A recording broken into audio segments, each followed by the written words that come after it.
So before the meditation, I want to say something, to clarify something. Maybe it sounded a bit that I feel that direct path methods are superior. Then this is not what I mean. It's true, when I come from a more progressive path view, I kind of like to mock, yeah, because when you are on a progressive path, there is the kind of trap that you take it too serious, that you think it's real. But if I come from the progressive path view, then I like to mock the direct path view. Because there's so much bullshit there. So much shadow. So much spiritual bypassing and bullshit. So if you got that I kind of feel that one is superior than the other, that's not the thing.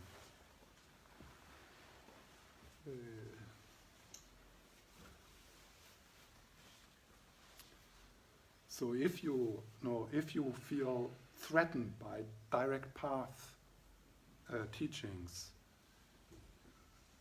it's time to check. So is it what you're defending? If you feel superior as a direct path practitioner to the progressive path methods, then it's also time to check.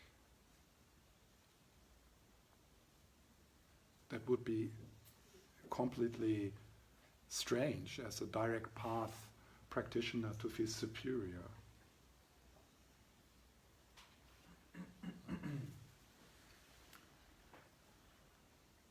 So I practice passionately on the direct path and the direct path. I passionately do psychotherapy and shadow work and body work. It's for me all part of it's part of the awakening process, and nothing of it feels for me like superior. Wow. Yeah. We're working all on the same thing.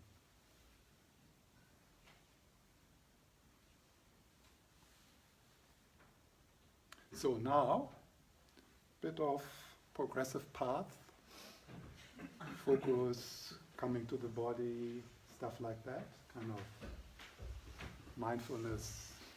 And then a glimpse practice. Actually, before the first meditation, there were a few glimpse practices, so it was, but one glimpse practice I would like to share with you is a question. So with this kind of questions, which are glimpse practices, are a bit tricky because out of habit, when we get a question, we go into the head, and and then we try to find an answer to that question. So any question I'm going to ask, if you notice, or you go into the head, into a philosophical debate, that's not a problem because it's all it, but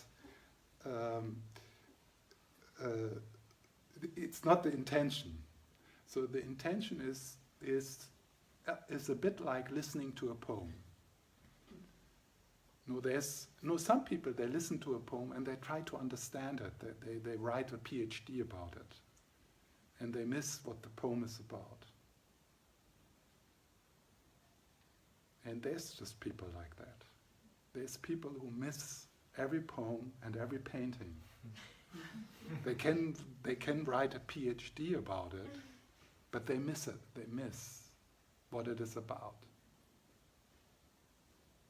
They miss the transmission of the artist, the human experience the artist wants to share through his art. So similar here.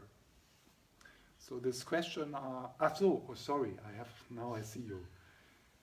I asked Patricia to make some pictures. That's why she's here. She is not like I don't know what you thought, yeah, but so she will kind of move around a bit, maybe come here, I don't know. So it's just, so that's the marketing part of sharing nothing. So if you share nothing, you at least need to have a good marketing. Do you want to have nothing? I have nothing.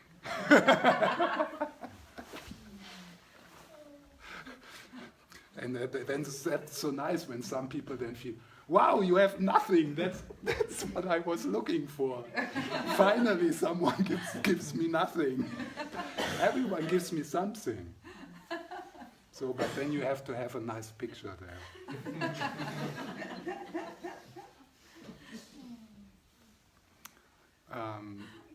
So, the question I'm going to ask, and I guess there will be more coming, is what would be here now if there is no problem to solve?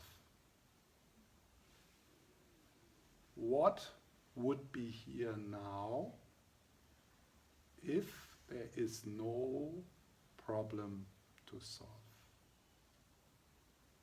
That's the question. Okay, so let's take a few moments of trying to get somewhere.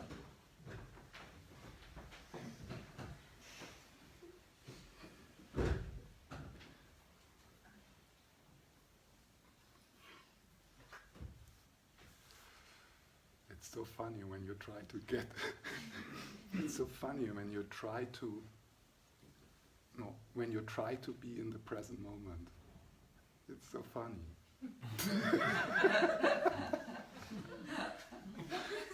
And people make money with that, you know. They sell you methods to be in the present moment. This is like selling water by the river.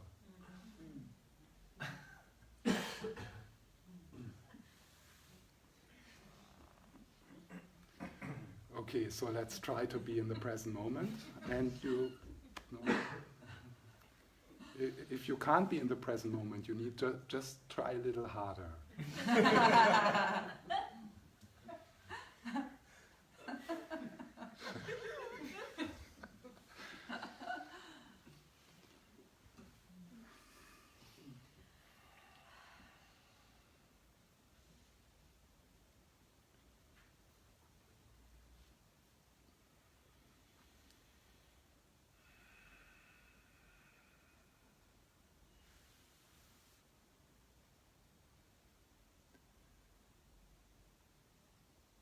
So, with the in-breath,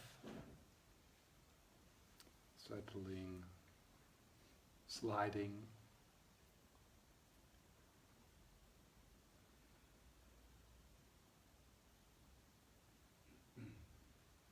With the out-breath, softening.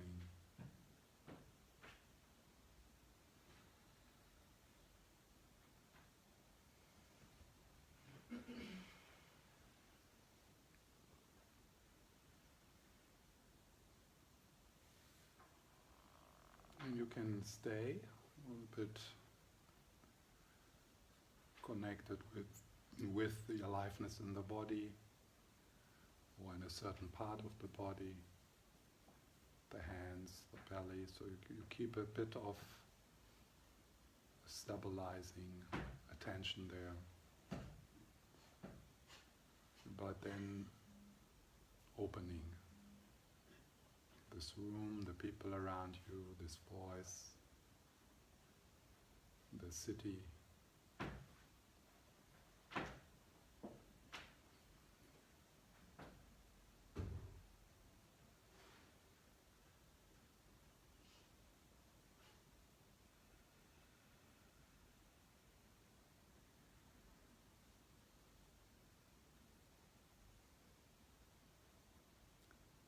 Could you allow yourself to find a place of rest?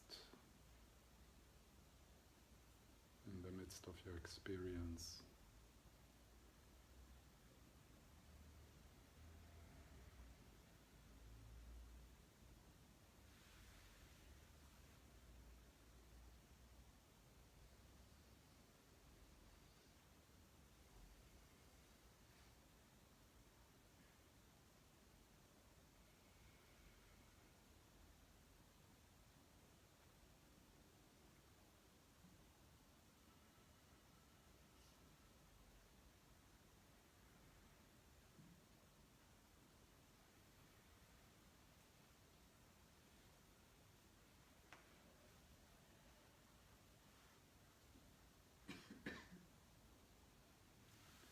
There's nothing wrong with you.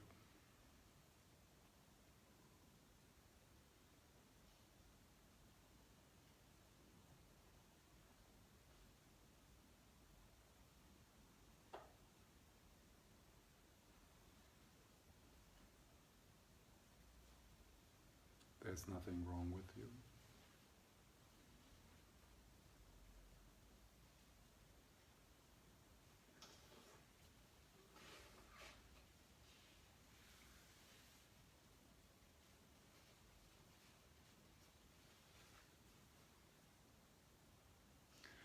What would be here now if there would be no problem to solve?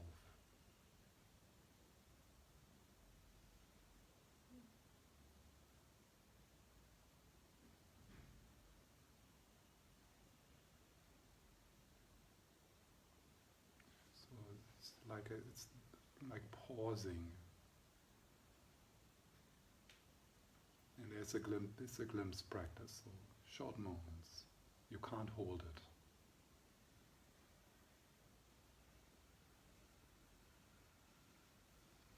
What would be here now,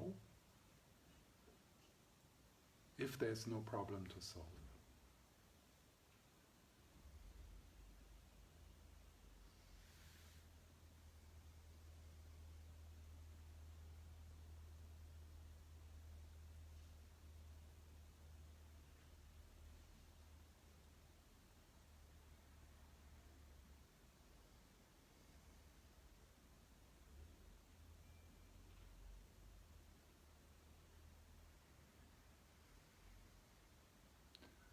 So here's another glimpse practice.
So there's sound.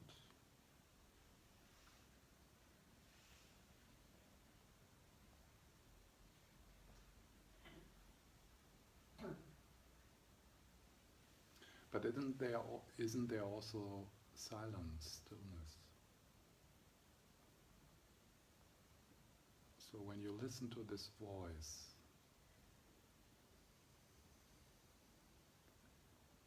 can you hear the stillness? The stillness where it's coming from?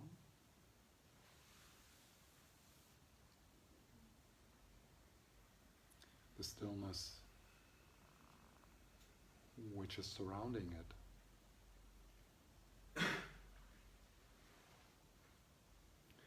And the stillness within which it is received.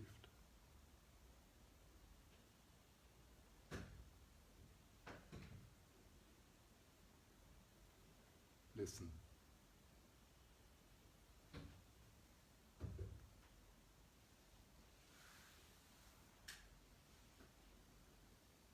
listen to the stillness with your heart, from heart to heart, from mind to mind. It's the stillness which we share.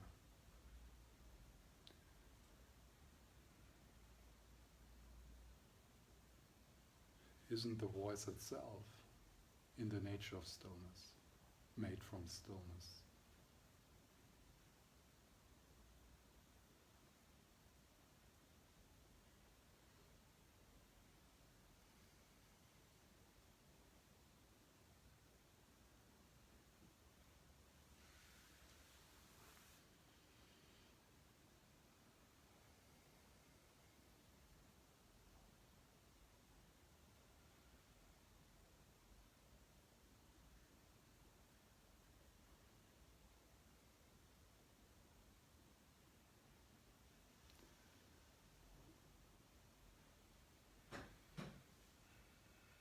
Every thought, every feeling, every sensation, every sound is like a wave arising from awareness, from consciousness, being awareness, being consciousness, and dissolving back into consciousness, into awareness.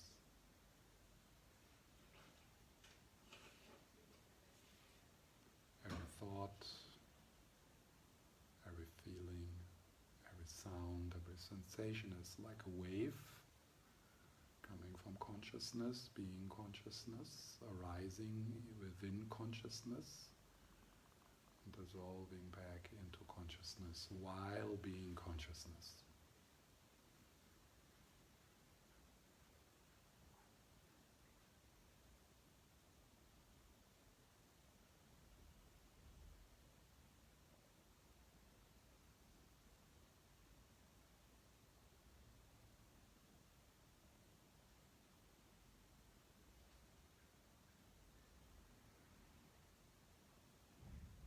The wave is the ocean.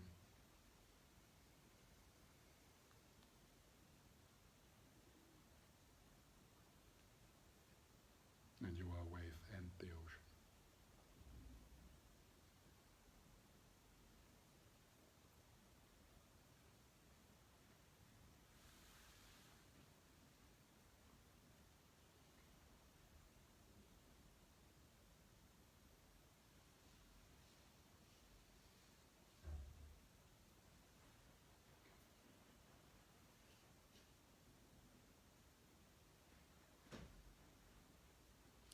What is this without words? This. What is this? Whatever it is, without words, without label, without projection, without words. What is this without words?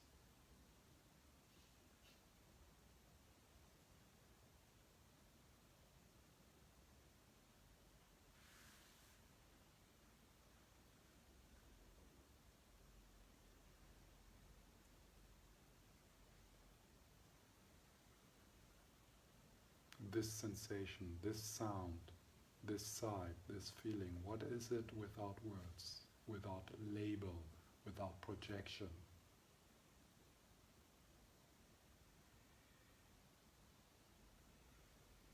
Look.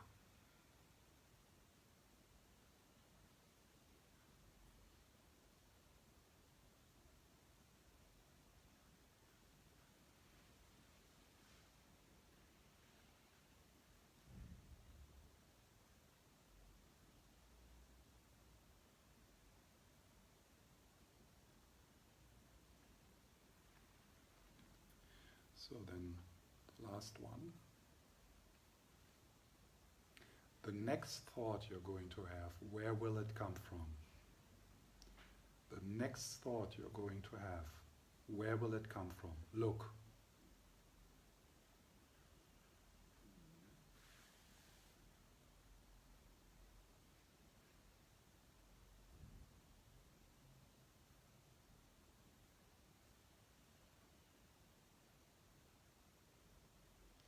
The next thought you're going to have, where will it come from? Look, like a cat sitting in front of a mouse hole.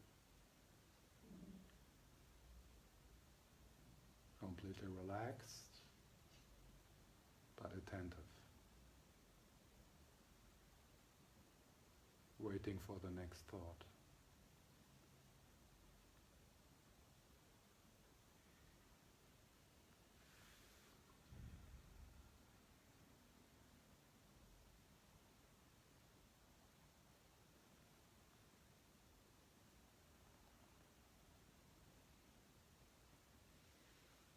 No, another last one.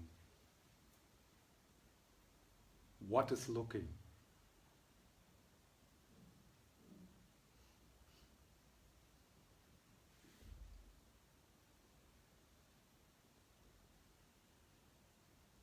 Look for the looker.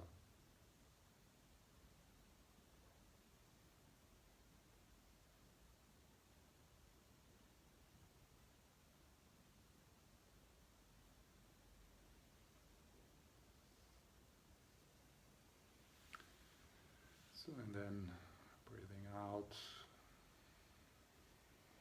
softening, doing nothing, just sitting stupidly around.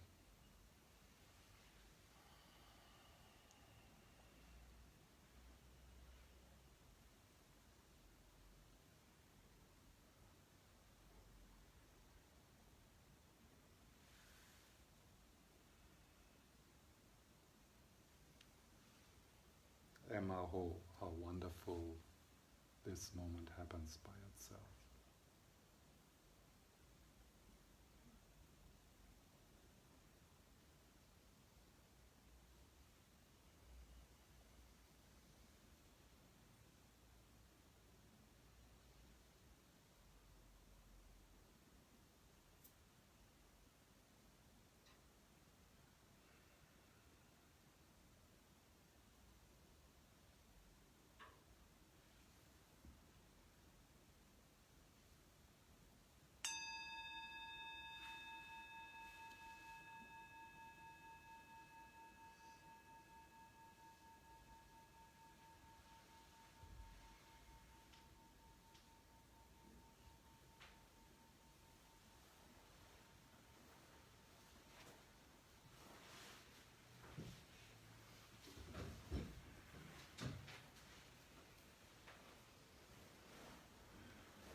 So are there any questions, preferable questions I can't answer? But also any kind of comments, anything. Yes. I'm not sure I can ask the question the right way, but I'll try. Because you told about your experience at the border, and you said there was no I. But then who are experiencing, who are remembering, what is that if it's Look. not the I? Look. Look. I should look. Yeah. I give you a hint. You're not going to find it. I can't. You're not going to find it. Yeah. But not finding it, not finding the looker, not finding the observer, is the treasure. But still there's a memory. Who holds the memory? Look, there is a memory. Oh. You're not going to find that which is holding the memory. Okay. That does not mean that there's nothing. There's nothing. No, the Buddha says this very wisely in the Heart Sutra. There is neither nothing nor is there something. Look, there's neither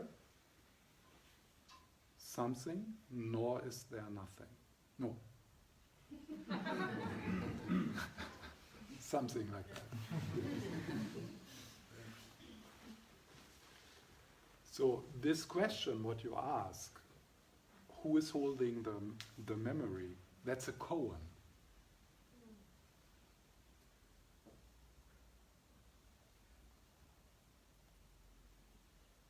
this was exactly the question I wanted to have. The question I can't answer. And it's the best question. You have to ask that question, but passionately, as if your life depends on it. Because your life depends on it. It's not like, who holds this memory? Okay, yeah. No, it's like, wow, this is, who holds the memory? What is that? What is that? What is that?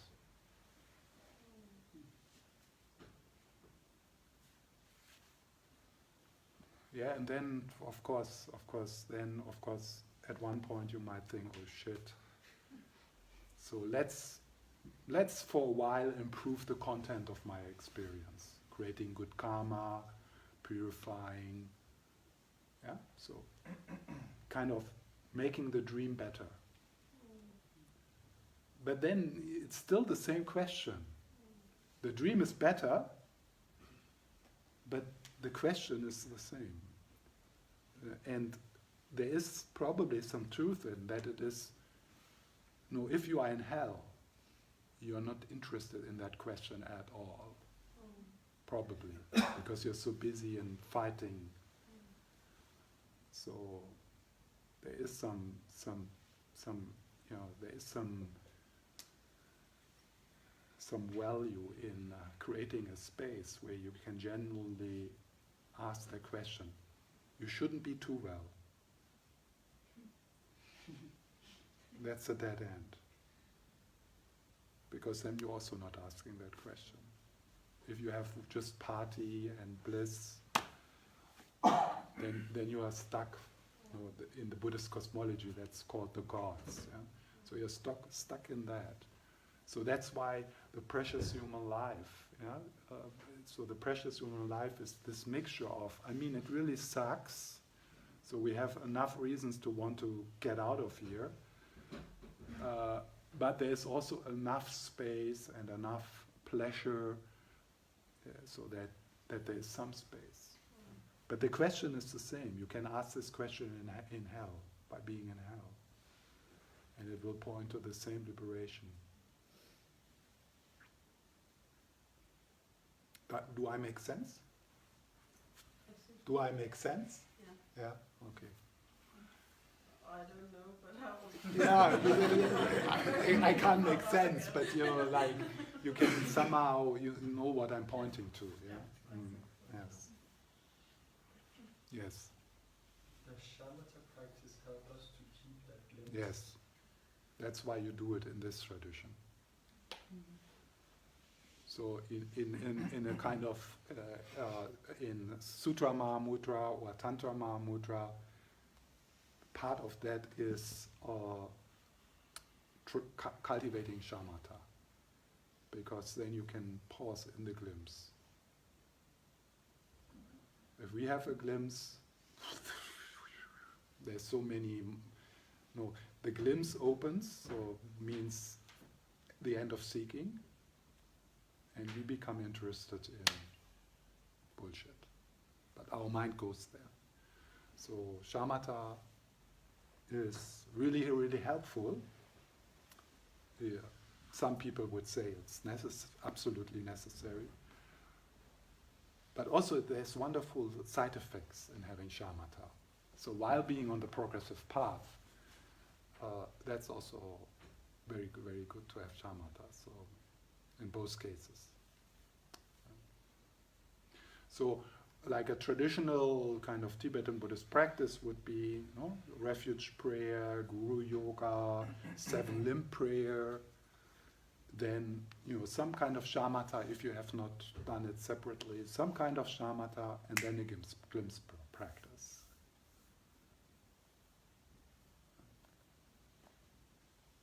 Yes. Yeah, for me, many of the words here are pretty new, so I didn't really understand what you mean with the progressive part. Is that when you work more systematic with the meditation compared to just, suddenly just having a glimpse? That would be it. Yeah.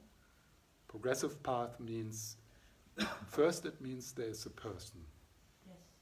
Second, it means with that person something is wrong. Third, it means there is a better place somewhere in the future and you are not there and something is missing. So now I give you the person which does not exist, which does not need improvement. I give you methods to go there, to be there. And I mean, no, there is a lot, these stories in different tradition about the hero's journey. So the hero's journey is like the hero goes looking for the Holy Grail, for the treasure. And he has all this, or she has all these advantages and learns and becomes wise. And then she comes to the wise woman, and this woman says, "Girl, relax, just go home." And then she goes home. And it's the same home, but it's completely different. So the journey, the progressive, was necessary for her to realize that she didn't need to do the journey.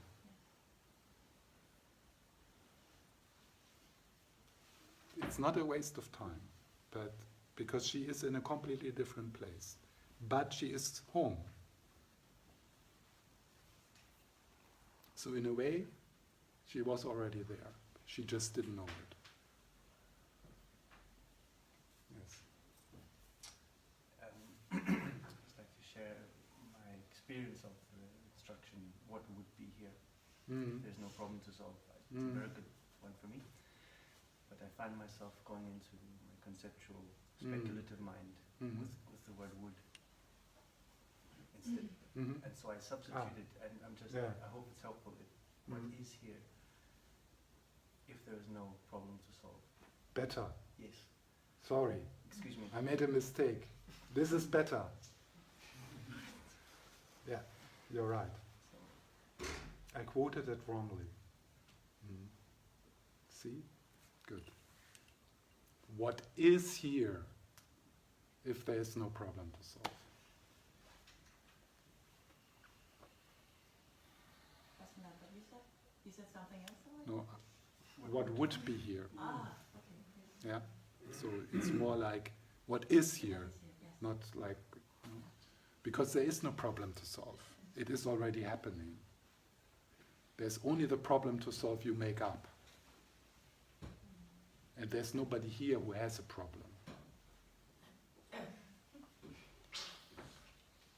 Except the one you make up. And this one, I mean, this one seems to be real, so something is happening there, but it's not, this one, the one who has problems is unfindable, it has no essence. The problem is unfindable, it has no essence. It's a construction. It's a mental process. It's made up. Like a dream. We dream our problems, and then we get attacked by them.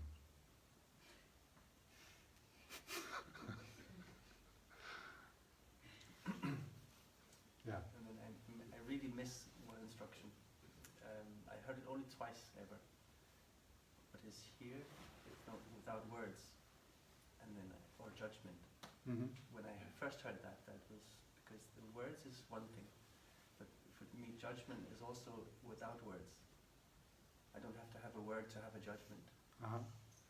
So That's difficult. I can have it like Judgment must be always something conceptual. No, so conceptual is not necessarily like dogs also have concepts, have a conceptual mind. They don't tell stories, but they have a certain level of conceptual mind. So. For me, judgment can also be like an energy, like an attitude. So that's why it has to. But what is an attitude without words? Can I give you some attitude?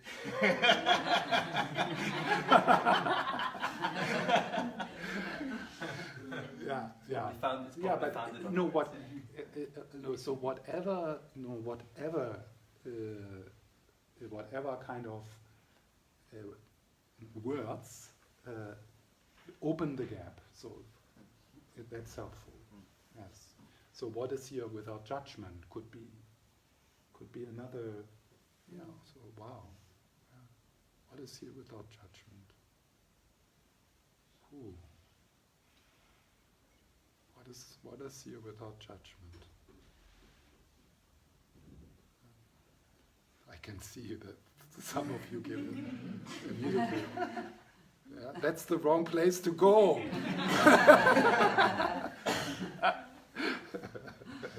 It's a seeking, yeah? And some people go there. Depending which side of the brain you use.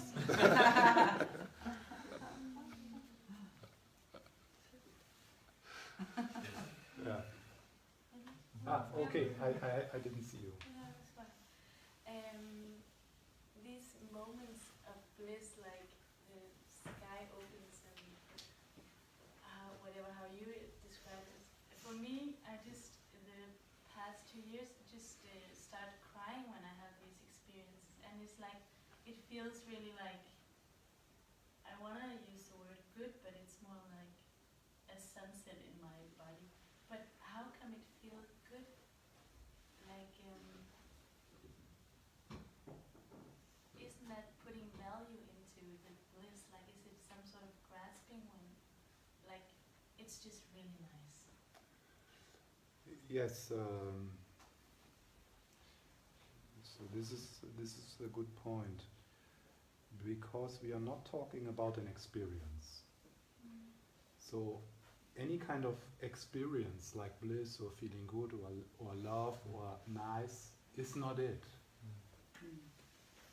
We're talking about something which has no characteristics.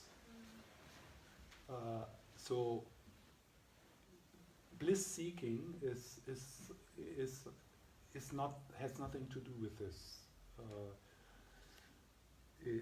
But it could be that when that opens, so the gap opens, one possible response is a relief, which then raises the energy, and you have a sense of bliss, or you have a sense of love. But that's not all it. These kind of experiences, they come and go. But so, and for some people, it's fear actually. They get afraid.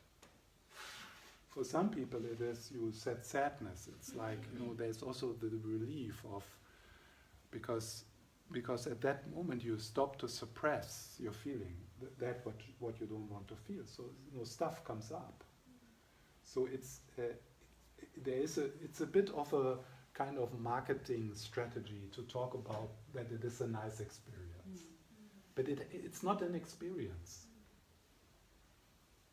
We are talking not about an experience. At least what we usually call an experience. We usually call an experience something which we are aware of. But nothing what we are aware of is it. If it's bliss or terror, that doesn't matter, because bliss and terror will come and go. We are seeking refuge in that which remains untouched by bliss and terror. It's much radical than that. It's not about feeling good. Feeling good comes and goes, because it's a conditioned phenomena. It's impermanent. It relies on condition. It comes and goes. It comes and plays out. Oh, I'm so blissful, Kundalini arising, one with everything. Good, wonderful, okay. But you still have to go to toilet and shit. And you grow old and die and have to pay your bills and get afraid and the whole thing. So, is that connected with your question? Yeah, No. yeah. Okay, that's good. Could be also that I shoot into a completely different direction. Okay, so that's it. We will continue in 2 weeks with this. Let's see who comes. And then, then after that, some heavy-duty progressive path methods. Yeah. So I want to give something to everyone. So, what was it? There's Venerable Mary is coming, teaching about Lamrim. Second weekend of April, so quite a lot of you know her, so I recommend that. So the Lamrim is the way how the progressive path is described in a really condensed and clear and consistent and logical way within the Geluk tradition of Tibetan Buddhism. It's a beautiful model, and you can kind of grasp it in one weekend. And it's also helpful to have a map, a mistaken map, because a map is always mistaken. The map is not the territory. But it's good to have a time-tested, reliable, beautiful map than a crap map. Because a crap map will just lead you, somewhere else. So I really recommend these teachings, and it doesn't matter which tradition you practice in, because there's certain principles within all Buddhist traditions, but also in other traditions, and you will recognize them within the teachings of the Lamrim. What is also nice with the Lamrim, it's not only a description of the path, but also what you have to do. So it's one thing to know, yeah, it's nice to be kind, but how the heck can I cultivate the kindness? So you need to have methods. And so the Lamrim teachings, they are also they contain a structured way to meditate. So they give you the methods to cultivate those qualities, which will make you accident prone for the gap. So you see, I can also make advertising for the program. No problem. Well done. Well done, right? Now everyone wants to come.